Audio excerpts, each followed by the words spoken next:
Başı böyle. Qanday? Tag'ini sog'lig'ini egasin-da. Bu harkim o'zini qo'ldan kelgan ishni qilgan yaxshi ekan. Hozir qo'ldan kelganida siyosatchi, qo'ldan kelmaganida siyosatchi, ustoz bilan siyosat suylab o'tiradi, bozordagisi siyosat suylab o'tiradi. Har kim qo'ldan kelganda ish qilish kerak ekan. Men de artistchilik tishladim, qo'y. O'zimni ishimni qilayin dedim. Artist bo'lsam ko'ngilni jalatgasan, mo'ldilarga jaqbarlab ketdi. Sizlar xatirodastik aynayer dediler, men ishini olmaydi dedim. Maqta o'tirib, ikki yo'lga matolin dedim.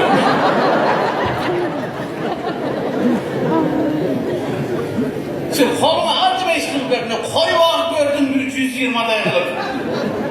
Anısı olmadı, koy 120 göp tutulatı ekan. Ağrıma jarashini bag'ayin deb 90 vaqtim. 90 zamanı jarimi eshikdan, jarimi aynekdan qochib qolyapti.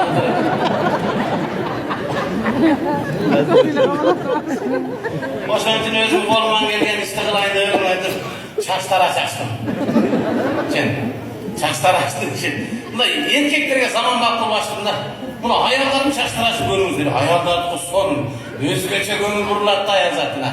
Ayazatın çaştırasının salonuna girsen cap cargı tap taza. Kıştı günü olsan cip cılıp, caydı günü olsan salkın day. Sonunda restorana girgende olasın. Ayazatın salonuna girsen, ayazatına girsen. Erkekin salonuna olsan vulkan jatsa oxşaydı.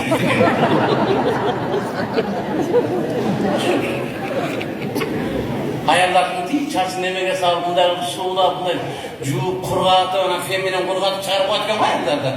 Bizde anda evet, bizde o çölün gelirde top koyup. Salağı çok suratını kırkıp fayda verir. Oldu, jolları kete verir, kulak kulağın.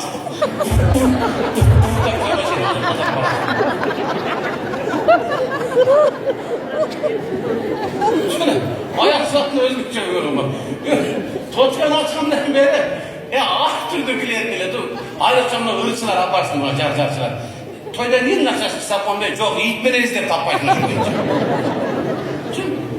Ötkünde güncülü kanda jakşı olup attı ne çötekleyen. Bugün bu harcarlardan beri 3-4 gün öyle biraz soğuk rahat gün.